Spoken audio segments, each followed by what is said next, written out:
¿Te ha pasado que tu motocicleta de repente se apaga andando y ya no vuelve a encender? Enciende al rato después de intentarle varias cosas para que encienda. Y nuevamente vas en marcha y vuelve y se apaga. Esto le está pasando a esta motocicleta. Mira lo que nos dice el dueño para tener una idea de la falla y poder empezar con el diagnóstico. Dígale a ellos que miren esto, vea, mira. Cuando le da la gana frente y cuando le da la gana no frente, vea. Mire, vea. Yo estoy tirando todas las luces y todo, vea. Vea.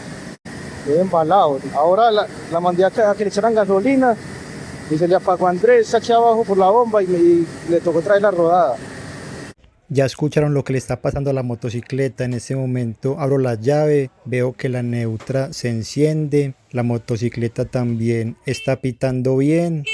Vamos a ver las direccionales. En este momento están trabajando correctamente las 4. Vamos a revisar qué es lo que le está pasando a la motocicleta, que de repente se apaga y es como si se quedara sin gasolina o sin corriente. Eso es lo que vamos a diagnosticar.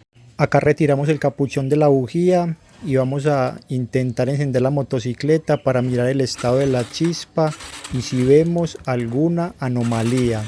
Acá lo que noto es que la motocicleta sí encendió, pero se nota como borracha, como si se le cortara la corriente y miren que no responde, incluso miren ahí se intentó apagar, se apagó. Vamos a realizar nuevamente la prueba, a ver cómo nos va y vamos a mirar muy bien el comportamiento de la chispa, si es constante o si se corta en algún punto. Como pueden ver, la chispa no fue constante del todo, se interrumpía y volvía a fluir. Esto me da a entender que realmente el problema sí va a ser una falla eléctrica. Vamos a seguir revisando la motocicleta para ver cuál puede ser esta falla. Como yo se los he indicado en otros videos, siempre debemos empezar revisando lo más mínimo para ir descartando y luego poder llegar a lo más avanzado y dar fácilmente con el problema. Acá estoy revisando la bujía y como pueden ver el electrodo central tiene desgaste, entonces voy a aprovechar para decirle al dueño y cambiársela. Vamos a conectar esta bujía en el capuchón y a realizarle una prueba para ver qué tal salta la chispa. Acá ya tenemos la bujía conectada para realizar la prueba. Vamos a abrir el switch para empezar a darle start. Miren acá lo que está pasando. La motocicleta se quedó sin corriente, no le funciona nada. Me atrevo a decir que de esta forma es cuando ella va andando, la moto se queda sin corriente y se apaga. Miren, en este momento no le está funcionando absolutamente nada. Está totalmente muerto el sistema eléctrico.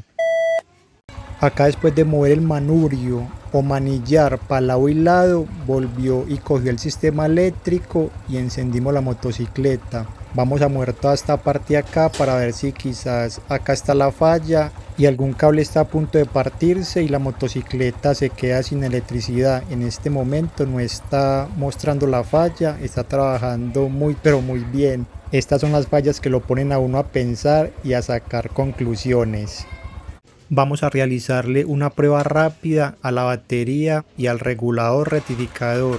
Ahí cuando le dimos start bajó a 11, pero ya volvió y se estabilizó. Y si aceleramos a tope, mire que la batería no sobrepasa los 14.50 voltios. 0.53 voltios. Esto me da a entender que el regulador rectificador está trabajando correctamente y la batería también tiene buena carga. Recuerda que en toromotos.net tengo cursos gratis y está el paquete con más de 900 manuales de taller disponible.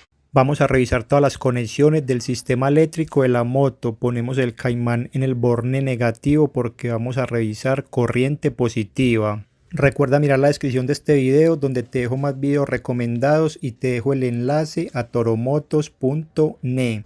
Vamos a revisar la conexión del switch y el cable rojo es el que trae corriente positiva a la batería. Y cuando giramos la llave, esta corriente pasa por el cable café alimentando todo el sistema eléctrico de la motocicleta. Acá estoy notando algo bastante interesante, miren que la corriente se aísla cuando muevo la caja de conexión y vuelve y coge. Acá puede haber un falso contacto y cuando uno va conduciendo la motocicleta con las vibraciones del terreno se aísla la corriente y vuelve y coge. Quizás esta pueda ser la falla. Vamos a revisar muy bien para solucionar esta caja de conexión. Acá conectamos muy bien la caja de conexión y la ajustamos con cinta y estamos haciendo pruebas y la motocicleta no ha vuelto a apagarse, no ha vuelto a mostrar la falla. Algo tan simple como una caja de conexión nos puede quitar bastante tiempo y puede volver loco al dueño tratando de saber por qué la moto se apaga cuando va andando. Por eso es muy importante realizar un diagnóstico paso a paso, mirando lo más básico para llegar a lo más complicado. Recuerda mirar la descripción de este video y suscribirse, que es totalmente gratis.